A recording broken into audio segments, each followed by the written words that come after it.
प्रकृति युक्त जो मेरी माया है, उस माया के तीनों गुणों के माया से मिलन से यह स्वभाव उत्पन्न हुआ है। इस त्रिगुणीमयी माया का कार्य रूप ही स्वभाव बनाता है। अब इस समझते हैं, ध्यान दीजिए कि त्रिगुणी माया का कार्य रूप प्रकृति से उत्पन्न हुआ स्वभाव, स्वधर्म या स्वधर्म किन किन प्रकृति के कार्य रूप से बने। इसमें 5 महाभूत, जिसे हम पृथ्वी, जल, आकाश, अग्नि, वायु से संबोधित करते हैं, वो है। 5 ज्ञानेंद्रियां, जिसे हम जानते हैं। 5 कर्मेंद्रियां, जो कर्म के 5 शरीर के कर्मेंद्रियां हैं, वो। और इन 5 ज्ञानेंद्रियां और 5 कर्मेंद्रियों के संयुक्त रूप से उपस्थित इनके विषय, जिसे हम शब्द, स्पर्श, रस, रूप, गंध के रूप में जानते हैं, ये 5 इनके विषय। और 3 अंतःकरण के विषय, जिसे मन, बुद्धि, अहंकार के रूप में जानते हैं। तो ये संयुक्त रूप से 23 प्रकृति के, इन त्रिगुणात्मक प्रकृति के संयुक्त रूप से कार्य रूप गुण होते हैं, जिससे मनुष्य का स्वभाव बनता है। अब जानते हैं कि ये कितने होते हैं। ये 23 होते हैं, जो अभी मैंने गिनाया, जिसमें 5 महाभूत, 5 ज्ञानेंद्रियां, 5 कर्मेंद्रियां 15, 5 ज्ञानेंद्रियां और कर्म इंद्रियां के विषय 20, और 3 अंतःकरण के विषय, जिसे मन, बुद्धि, अहंकार से जानते हैं। 23 कार्य रूप हैं प्रकृति के, जिससे किसी भी मनुष्य का स्वभाव निर्मित होता है। अब जानते हैं, भगवान ने जो 60वें श्लोक में बोला है कि पूर्वकृत स्वाभाविक कर्म से बंधा हो,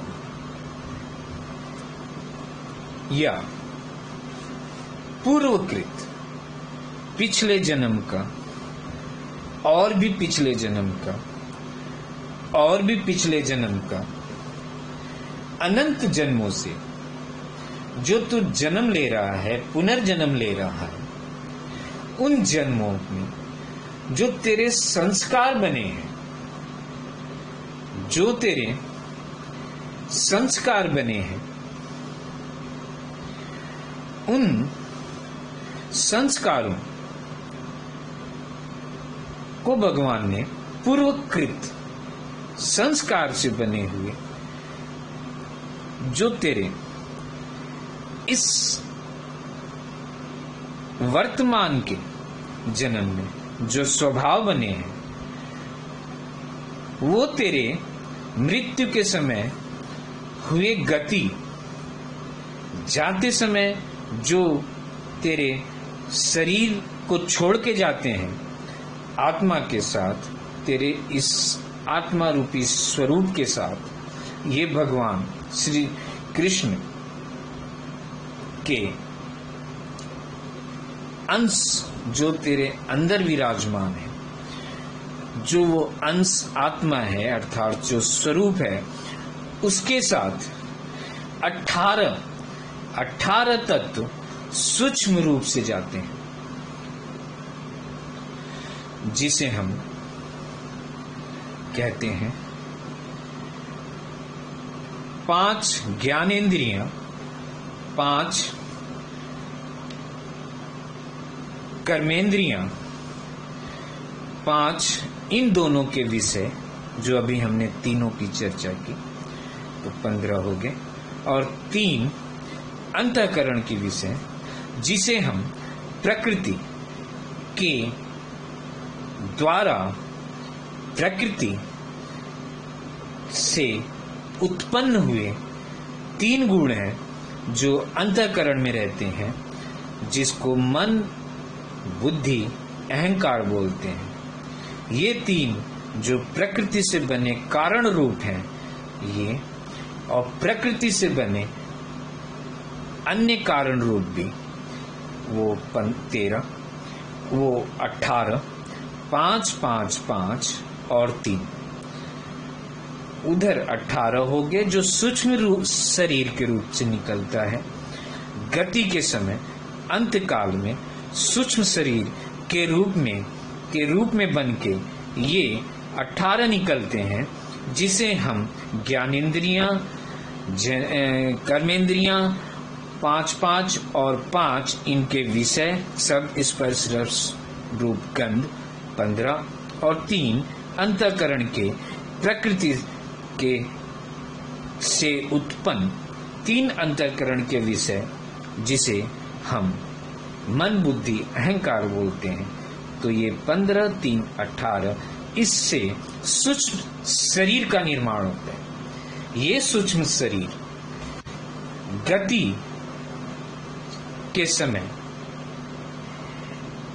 अंतकाल में गति के समय ये शरीर से निकलता है आत्मा के साथ, और 3 कारण भी इन्हीं 15 के साथ मिलके 18 सूक्ष्म शरीर बनके ये मेरे शरीर से, या जिसकी भी मृत्यु होती है या जिस मनुष्य का अंतकाल आ गया है तो उससे परमात्मा का अंश रूपी स्वरूप के साथ ये 18 तत्व सूक्ष्म रूप से शरीर के साथ निकलते हैं।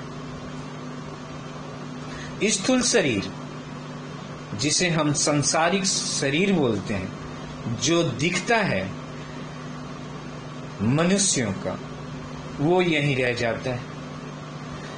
ये यहाँ के